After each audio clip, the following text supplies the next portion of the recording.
श्री गरुडकवच स्तोत्र। हरि ओम। सप्तर्षि नारद देवता वैनतेय। छंद अनुष्टुप। ओम शिरो मे गरुड पातु ललाटे विनतासुतः। नेत्रे तु सर्पः पातु कर्णो पातु सुरार्चितः। नासिकां पातु सर्पाणि वदनं विष्णुवाहनः। सूर्यसुतानुज कंठं भुजौ पातु महाबलः। हस्तौ खगेश्वर पातु कराग्रे तरुणाकृतिः। नखायुध पातु कक्षौ मुक्तिफलप्रदः। स्तनौ मे विहग पातु हृदयं पातु सर्पः। नाभिं पातु महातेजा कटिं मे पातु वायुनः। पुरु मे पातु पुरगिरि गुल्फो विष्णुरथ सदा। पादौ मे तक्षक सिद्ध पातु पादांगुलीनस्तथा। पुरु पातु महावीर जानुनि चण्ड विक्रमः। जङ्घे दुण्डायुध पातु गुल्फौ विष्णुरथ सदा। सुपर्ण पातु मे पादौ तार्क्ष्य पादांगुली तदा। रोमकूपानि मे वीरो त्वचं पातु भयापः। इत्येवं कवचं दिव्यं पापघ्नं सर्वकामदम्। यः पठेत् प्रातरुत्थाय विषदोषं न पश्यति। त्रिसन्ध्यं पठते नित्यं बन्धनात् मुच्यते नरः। द्वादशाहं पठेद्यस्तु मुच्यते शत्रुबन्धनात्। एकवारं पठेद्यस्तु मुच्यते सर्वकिल्बिषैः। वज्रपञ्जरनामेदं कवचं बन्धमोचनम्। इति श्रीनारद गरुड संवादे गरुडकवचं सम्पूर्णम्।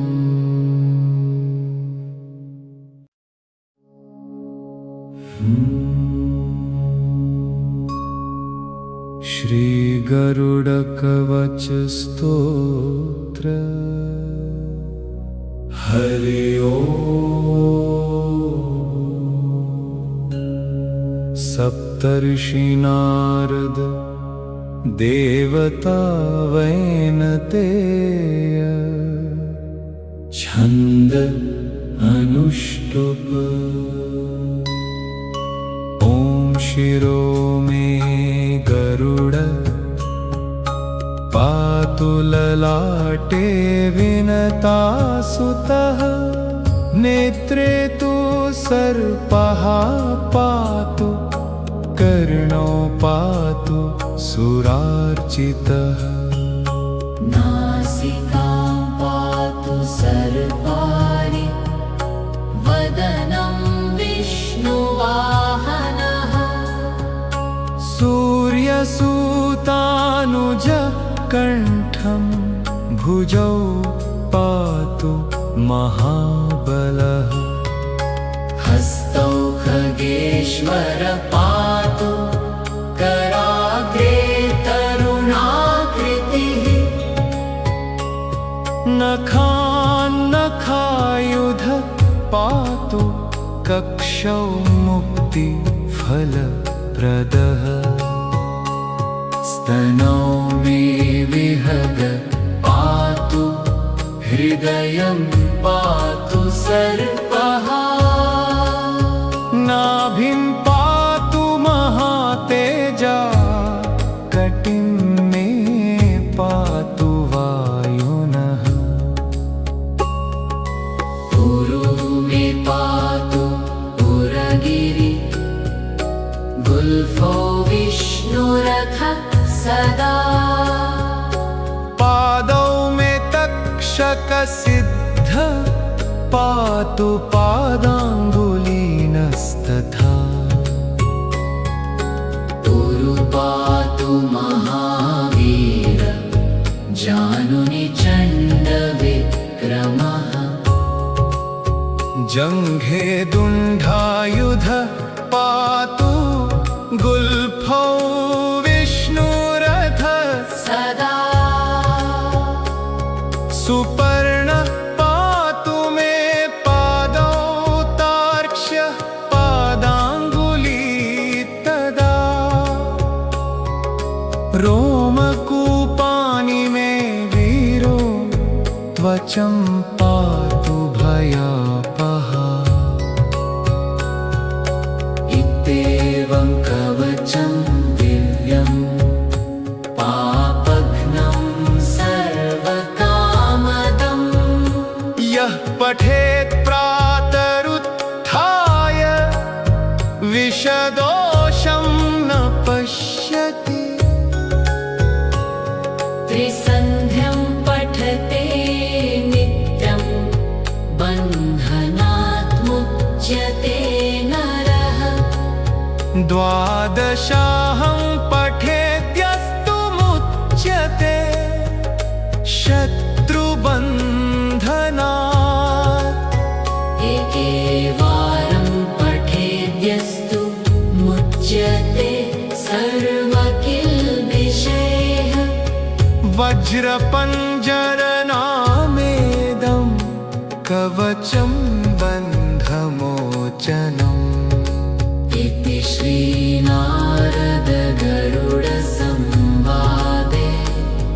गरुडकवचं सम्पूर्णम्।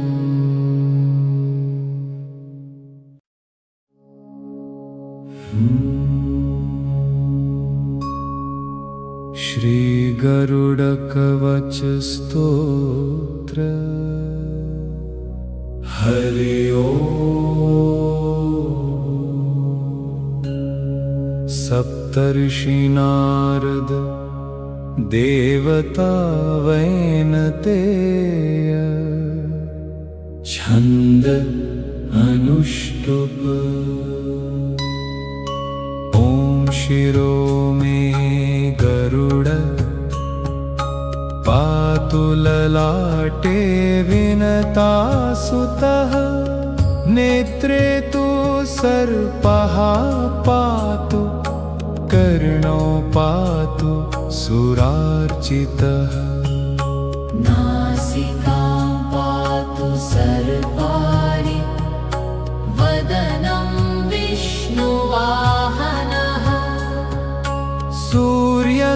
सूर्यसुतानुज कण्ठं भुजौ पातु महाबलः हस्तौ खगेश्वर पातु कराग्रे तरुणाकृतिः नखा नखान्नखायुध पातु कक्षौ मुक्तिफलप्रदः स्तनौ मे विहग पातु हृदयं पातु सर्पः नाभिं पातु महातेजा कटिं मे पातु वायुनः पुरो मे पातु पुरगिरि गुल्फो विष्णुरथः सदा पादौ मे तक्षकसिद्ध पातु पादाङ्गुलीनस्तथा पुरु पातु महावीर जानुनि चण्डविक्रमः जङ्घे दुण्डायुध पातु गुल्फौ विष्णुरथः सदा सुपर्ण पातु मे पादौ तार्क्ष्यः पादाङ्गुली तदा रोमकूपानि मे वीरो त्वचं पातु भयापहा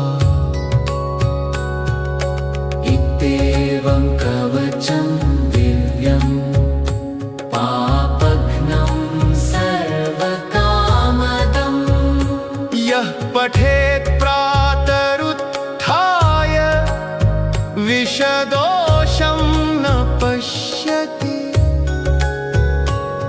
त्रिसन्ध्यं पठते नित्यं बन्धनात् मुच्यते नरः द्वादशाहं पठेद्यस्तु मुच्यते शत्रुबन्धनात् एकवारं पठेद्यस्तु मुच्यते सर्वकिल्बिषैः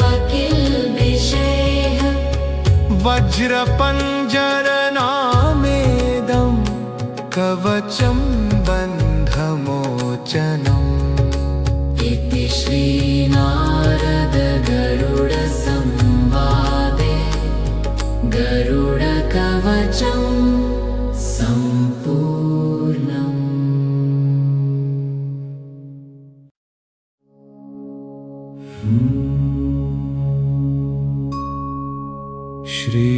श्रीगरुडकवच स्तोत्र।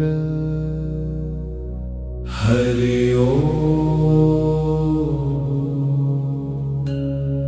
सप्तर्षि नारद देवता वैनतेय छन्द अनुष्टुप। ॐ शिरो मे गरुड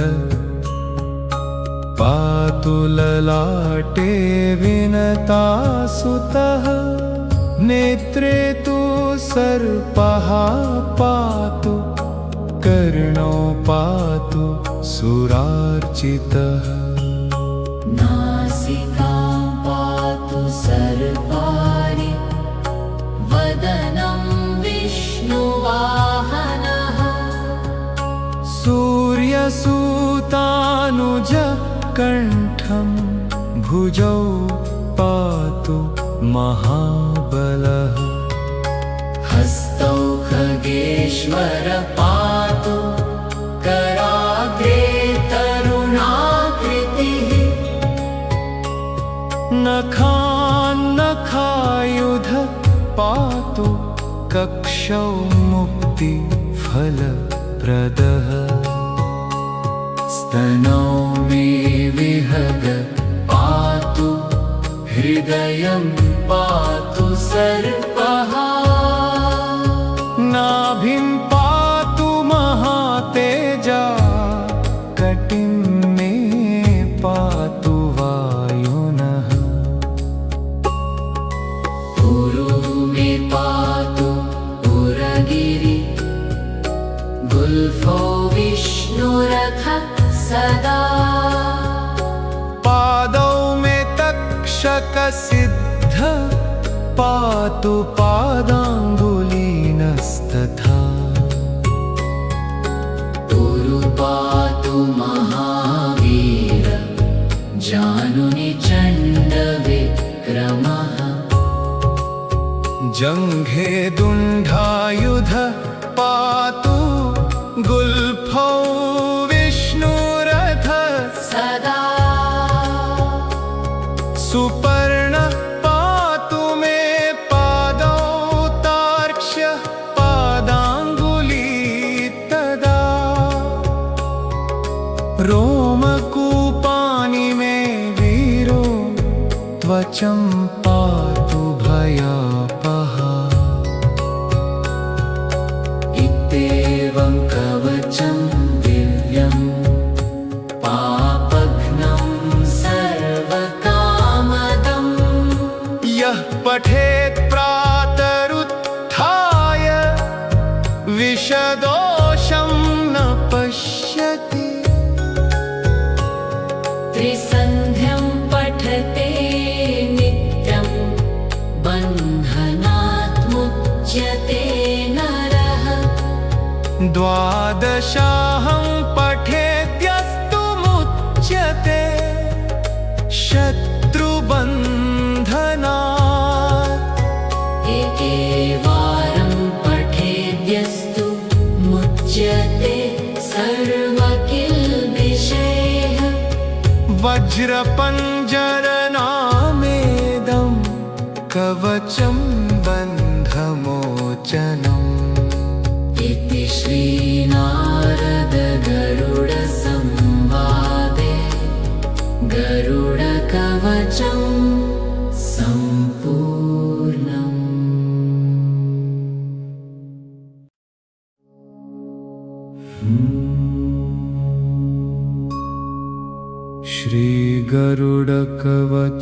श्रीगरुडकवचस्तोत्र हरि ओम्। सप्तर्षि नारद देवता वैनतेय छन्द अनुष्टुप ॐ शिरो मे गरुड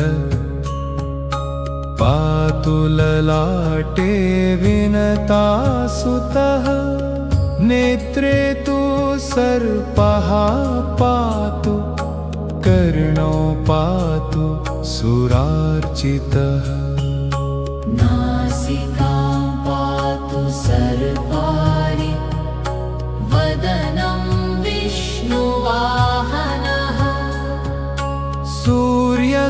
सूर्यसूतानुज कण्ठं भुजौ पातु महाबलः हस्तौ खगेश्वर पातु कराग्रे तरुणाकृतिः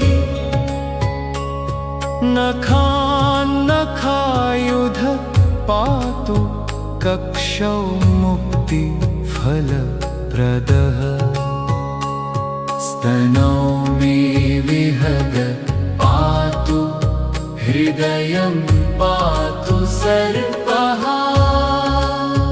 नाभिं पातु महातेजा कटिं मे पातु वायुनः ऊरु मे पातु उरगिरि गुल्फो विष्णुरथ सदा पादौ मे तक्षकसिद्ध पातु पादाङ्गुलीनस्तथा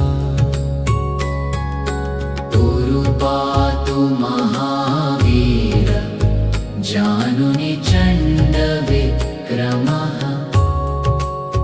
जङ्घे दुण्डायुध पातु गुल्फौ विष्णुरथ सदा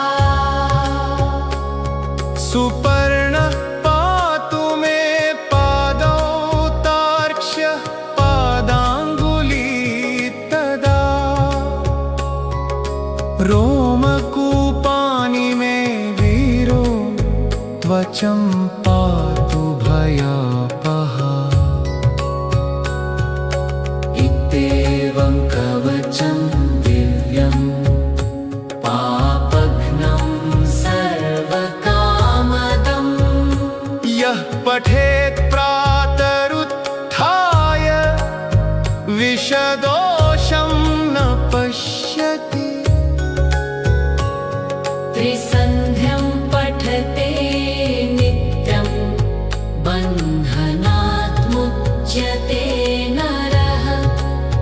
द्वादशाहं पठेद्यस्तु मुच्यते शत्रुबन्धनात्। एकवारं पठेद्यस्तु मुच्यते सर्वकिल्बिषैः। वज्रपञ्जरनामेदं कवचं बन्धमोचनम्। इति श्रीनारद गरुडसंवादे गरुडकवचं सम्पूर्णम्।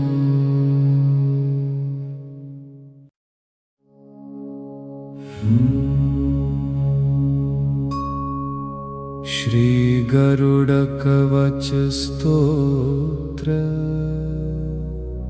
हरि ओम्। सप्तर्षि नारद देवता वैनतेय छन्द अनुष्टुप। ॐ शिरो मे गरुड पातु ललाटे विनतासुतः। नेत्रे तु सर्पः पातु कर्णो पातु सुरार्चितः। नासिकां पातु सर्पाणि वदनं विष्णुवाहनः। सूर्यसुतानुज कण्ठं भुजौ पातु महाबलः। हस्तौ खगेश्वर पातु कराग्रे तरुणाकृतिः। नखायुध पातु कक्षौ मुक्तिफलप्रदः। स्तनौ मे विहग पातु हृदयं पातु सर्पः। नाभिं पातु महातेजा कटिं मे पातु वायुनः। पुरु मे पातु पुरगिरि गुल्फो विष्णुरथः सदा। पादौ मे तक्षकसिद्ध पातु पादाङ्गुलीनस्तथा। पुरु पातु महावीर जानुनि चण्डविक्रमः। जङ्घे दुण्डायुध पातु गुल्फौ विष्णुरथः सदा। सुपर्ण पातु मे पादौ तार्क्ष्यः पादाङ्गुली तदा। रोमकूपानि मे वीरो त्वचं पातु भयापहा। इत्येवं कवचं दिव्यं पापघ्नं सर्वकामदम् यः पठेत् प्रातरुत्थाय विषदोषं न पश्यति। त्रिसन्ध्यं पठते नित्यं बन्धनात् मुच्यते नरः। द्वादशाहं पठेद्यस्तु मुच्यते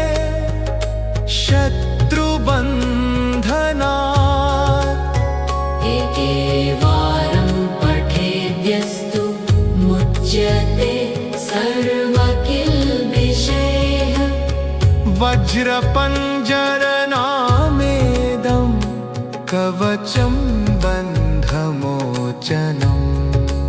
इति श्रीनारद गरुडसंवादे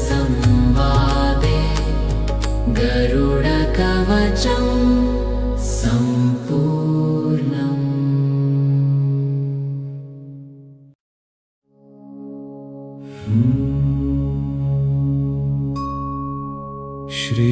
श्रीगरुडकवच स्तोत्र। हरि ओम्। सप्तर्षि नारद देवता वैनतेय छन्द अनुष्टुप। ॐ शिरो मे गरुड पातु ललाटे विनतासुतः नेत्रे तु सर्पः पातु कर्णो पातु सुरार्चितः। नासिकां पातु सर्पारि वदनं विष्णुवाहनः सूर्यसुतानुज कण्ठं भुजौ पातु महाबलः। हस्तौ खगेश्वर पातु कराग्रे तरुणाकृतिः नखायुध पातु कक्षौ मुक्तिफलप्रदः। स्तनौ मे विहग पातु हृदयं पातु सर्पः नाभिं पातु महातेजा कटिं मे पातु वायुनः।